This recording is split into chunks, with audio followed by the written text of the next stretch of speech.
இங்கே ரொட்டாங் பாஸில் இதெல்லாம் ஐஸ் உருகி தண்ணி வந்துட்டுருக்கு. இது ஃபுல்லாகவே ஐஸு, இது ஃபுல்லாக ஐஸு. ஐஸில் விக்னேஷ் ஏறி வரான். வித்யா இங்கே கீழே உட்காந்துட்டுருக்கா. இதுவும் ஃபுல்லாக ஐஸ் கேப்டு மவுண்டன். இப்போ பாரதியார் பாட்டை பாடிட்டே நான் நினைக்க போகிறேன். வெள்ளி பனி மலையின் மீது லாபுவோம் அடி மே கடல். சொன்னேன், அதான் சொன்னேன்.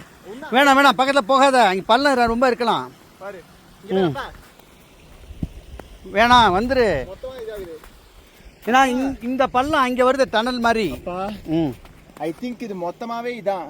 ஆமாம், வெள்ளி பனி மலையின் மீது லாபுவோம் அடி மேலை கடல் முழுதும் கப்பல் விடுவோம்.